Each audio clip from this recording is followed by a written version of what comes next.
وما نتنزل إلا بأمر ربك له ما بين أيدينا وما خلفنا وما بين ذلك وما كان ربك نسيا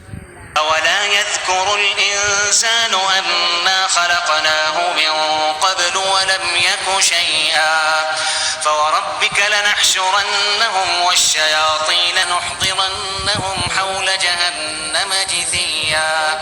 ثم لننزعن من كل شيعة أيهم ثم لنحن أعلم بالذين هم أولى بها صليا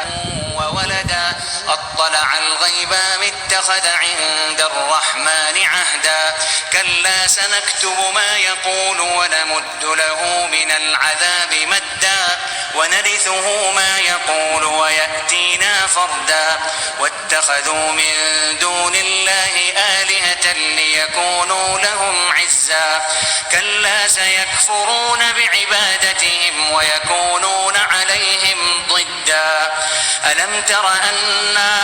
أرسلنا الشياطين على الكافرين تؤزهم أزا فلا تعجل عليهم إنما نعد لهم عدا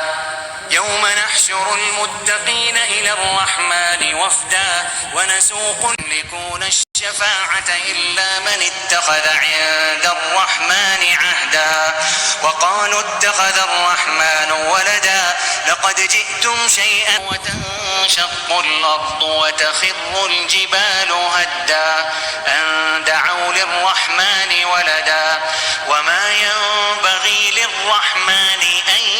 يتخذ ولدا إن كل من في السماوات والأرض إلا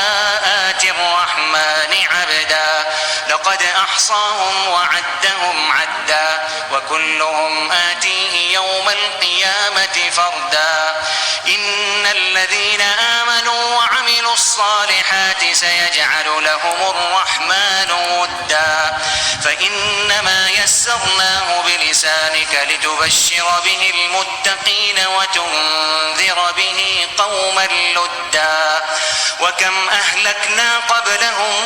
من قرن هل تحس منهم من أحد أو تسمع لهم ركزا بسم الله الرحمن الرحيم طه ما أنزلنا عليك القرآن لتشقى إلا تذكرة لمن يخشى تنزيلا ممن خلق الأرض والسماوات العلى الرحمن على العرش استوى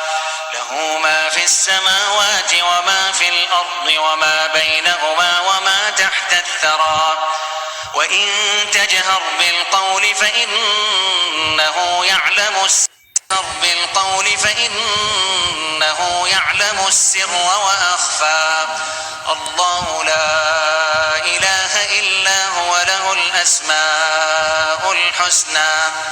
وهل أتاك حديث موسى إذ رأى نارا فقال لأهلهم كثوا إني آنست نارا لعلي فلما أتاها نودي يا موسى إني أنا ربك فاخلع نعليك إنك بالوادي المقدس طوى